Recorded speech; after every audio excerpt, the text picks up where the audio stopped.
In a shocking revelation on GB News, hosts expose Keir Starmer's abhorrent plan to force every Briton into a mandatory digital ID system. This Orwellian nightmare, disguised as a measure for safety, is actually globalization at its worst, a sinister scheme for total state surveillance.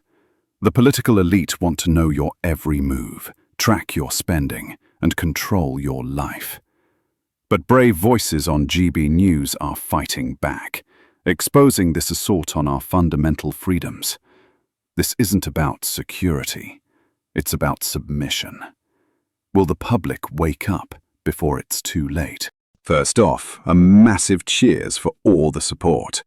After our last shout-out, the channel picked up 2,000 new subscribers in under 10 days. Absolutely brilliant. We honestly didn't see that coming. We're buzzing about it, and it's given us the push to aim for the next milestone. 10,000 subs. So, if you haven't jumped on board yet, hit that subscribe button and join this little family that's growing thanks to you. And don't forget to check the description.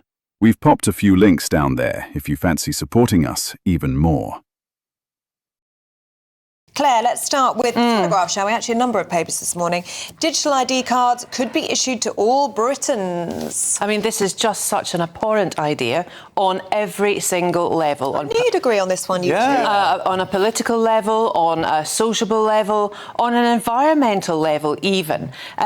Who wants to know where everyone is? I'll tell you, Starmer, the granny embalmer. He wants to know every single aspect of your life. It's globalisation at its worst.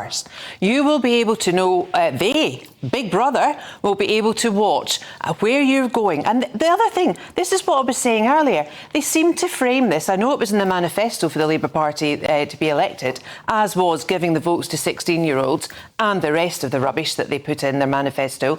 And they actually, they're framing it, this is to make you safe. This is to make services easier. This is to make... No, it's not. But, Claire, it is a plan to try and crack down on migrants working in the black economy. But how... Look, you can only work if you've got a national insurance number. They say, the political elite would say, illegal migrants that are coming over cannot work. They're not able to work, and that's why they have to have the vociferous amounts of benefits that they get, perceived from charitable organisations or indeed from the government, OK? But it's not. It really isn't. It's so bad. James, what do you make of the argument that if you've got nothing to fear, you've got nothing to hide? Well, I think really it's a question that our political class have absolutely no new ideas. We rejected this as a country 20 years ago, the last time they tried to push it on us. Was it the Labour Party that tried to push it on us? It was Tony Blair, and they always come up with a different argument for why we really need to give up our basic liberties and carry around our papers all of the time. So it's either it will counter terrorism, as if terrorists are going to obey the ID cards law, or it's going to counter organised crime, again, as if organised crime can't get counterfeit documents, or it's going to somehow make it easier for us to access services, which I've never understood as an argument, or now it's because it's going to deal with the black market. None of these ID cards don't solve for any of these problems, but they do take away our freedoms. And the only thing I'll disagree with what Claire said, she said it was in the manifesto. It wasn't in the manifesto, and likewise when it wasn't in the 2005 manifesto and they tried to push it through, the Lords can stop it because it wasn't in the manifesto. So hopefully, if they do try to push it through with their 400 and whatever MPs, the House of Lords can try to stop it. Yeah, well, hopefully. There is a belief at the top of government that the public debate on this has shifted. I mean, clearly not with you two. But with migration and with people working in the gig economy and the black market, that this would be the only way to try and detract from that pull factor in Britain, that you could come here and work in the black market. Rachel Reeves this morning, borrowing costs reaching a 27-year high. Yes, so the 30-year borrowing on 30-year gilts has gone up to the highest level since 1998, which is exactly the opposite kind of news that you want as the Chancellor ahead of a budget that's going to come in November. They thought when they came in that they would magically find in the Treasury this big button that the Tories couldn't find because it was in a back cupboard somewhere that said growth. And what they would do with this big button is they would sort of press it, and then bang, the economy would zoom away and everything would be fine.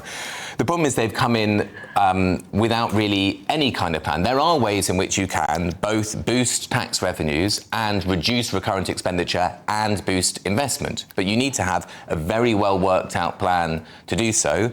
And they don't, which is why she's being buffeted from fiscal event to fiscal event with less and less headroom, doing something which basically saves things for a few months, but doesn't do anything to support the long term. So if you look at the last one, the big tax increase was on national insurance for employers. Now, I would like to see more taxes on big business. I would like to see more taxes on the super rich and wealth. This is precisely the worst tax that you could raise that relates to business, because it's a tax on jobs. If you want to expand the economy, you want to expand the tax base, you need to make it easier for people to be employed, not harder to be employed.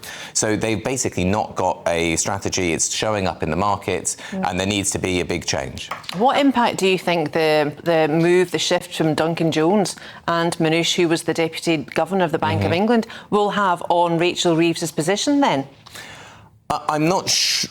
It's hard to say because you can't see inside the mechanism. I do think they need to set up a different system for economic decision-making, because either you have what we had with Blair and Brown, which is the Chancellor is extremely powerful and therefore has advisors covering basically every area of policy and sort of operates how the Prime Minister would in other countries' systems where they have a president.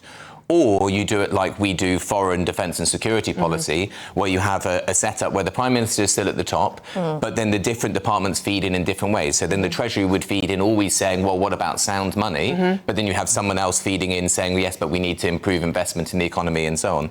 I've not seen that they've done that. They've just changed some of the figures. Well, there is a suggestion, of course, that the Chancellor's authority has been undermined by this reshuffle inside Number 10, particularly around economic advisers getting closer to the Prime Minister.